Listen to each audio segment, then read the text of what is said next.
May elevator pa kayo sa loob. I go home. Only go home?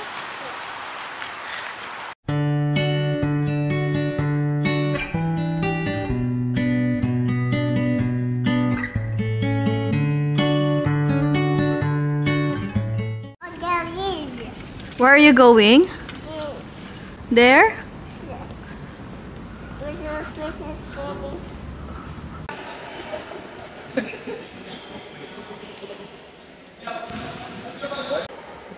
Yung nanay mo,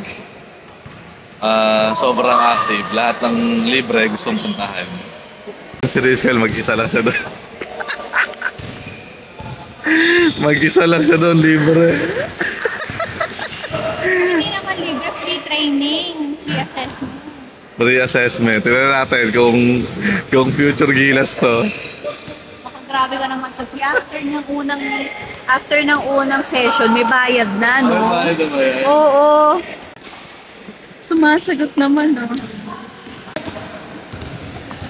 Nakikipag-usap, oh.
Follow the cones.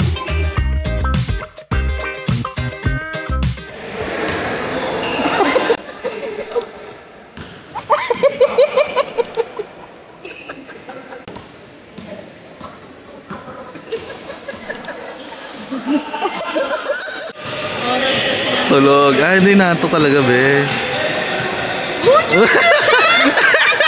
Pagod agad sa basketball. Agad. 5 minutes pa lang. Diyos ko ka, Lord. Tumakbo lang saglit sa kanya. Kaya nga eh.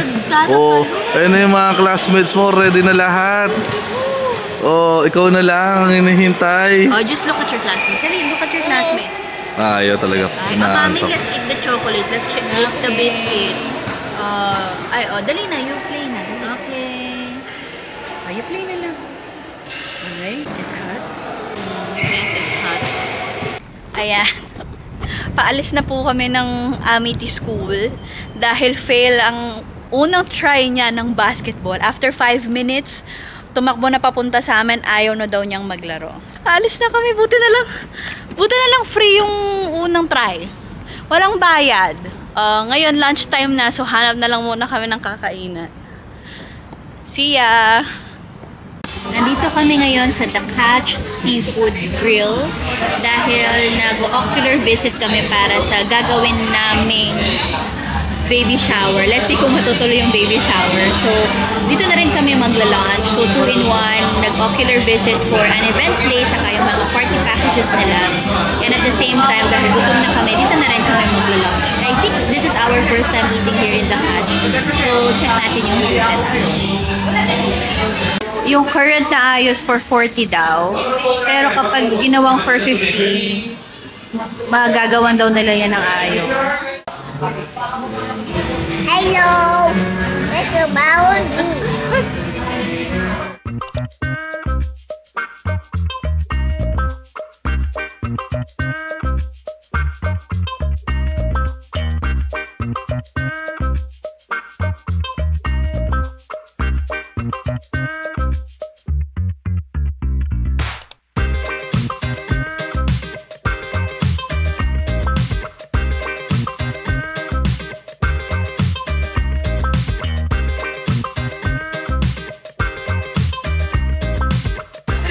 May elevator ba kayo sa loob?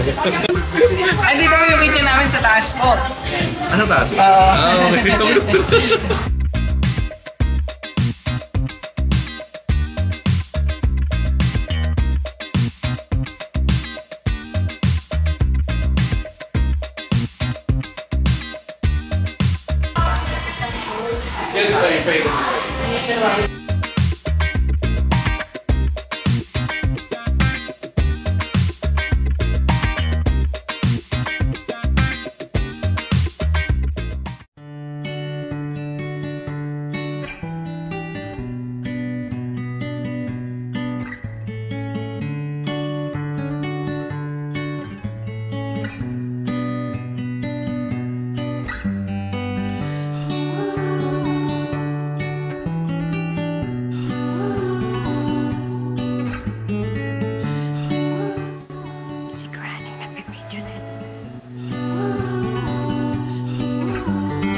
Nandito kami ngayon sa Muhammad bin Rashid Library.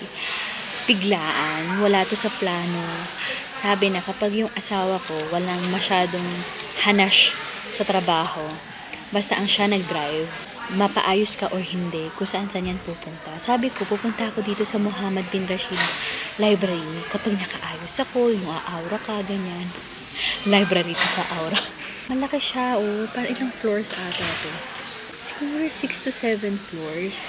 Hindi ko pa alam kasi andito kami ngayon sa coffee shop.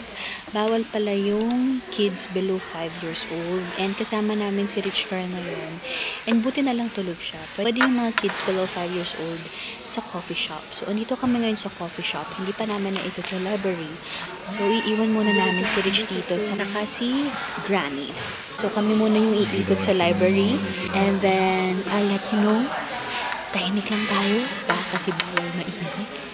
So, yun lang. And I'll see you around. I'll tour you.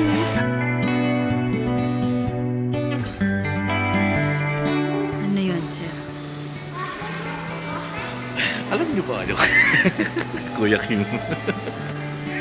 Okay. Naintindihan mo ba, sir? Ito basement. Ito lang yung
pag natutulog siya, since yung nabili namin buggy is hindi na siya nare-recline.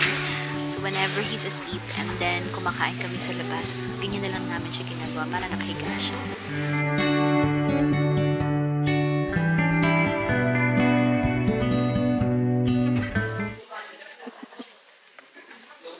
okay na. We're back in the coffee shop. And napakalaki nitong Muhammad bin Rashid Library. It has 7 floors and it ranges from yung youth library, you have business, Arabic, meron din silang exhibitions dedicated floor, and hindi na namin naikot lahat since may kasama kaming bagets. Pinuntahan lang namin yung first floor just to get the feel of it, and then dahil diging interesado si Reggie sa paghihipon, pumunta kami sa 6th floor to find some animal husbandry books. Since this is a library, they are providing lots of spaces to read, and even you can do work here. So if you are looking for a place na talagang makakapag-concentrate ka, it's highly recommended to go here kasi napakatahimik, and they provided lots of, places. If you have your laptop, you have outlets over here. So it's really nice to go here if you really need to find a quiet space or you really need to focus if you're finishing something. If ever in the future kailangan ni Rich and ni baby number 2 ng ang space for a quiet time, for study time, and kailangan niya ng mga research, definitely this is a place to go. And napakadaming books, and to top it off, it's free. Yes, it's free. You just need to book. Meron silang site para mabook mo yung visit mo dito. Hindi ka lang pwede magdala ng coffee dun sa taas or dun sa mga places ng mga library. You can only bring water. They have a coffee shop here. Dito ka lang pwedeng mag-coffee. Other than that, you can bring water. And then you can stay here as long as you want. Sarado lang sila ng Sunday. So today is Saturday. So it's open until night time. I'll just put the instructions below or details below for your info. But yeah, we'll definitely go back here. Kailangan kaming pag-aralan ni Reggie, or may kailangan kaming pag-usapan, or anything that we require quiet space, quiet time, focus time. It's one of the, top of the list. So babalik kami dito. Hindi ko na naikot lahat, hindi ko na kayo na tour. Siguro next time na lang kapag yun talagang madedicate namin yung isang araw to go through all the floors. As mentioned, first floor lang yung nakita namin, and then we went directly to 6th floor para doon sa mga specific books na hinahanap ni Reggie. So, yun lang. Till next time sa Muhammad bin Rashid Library.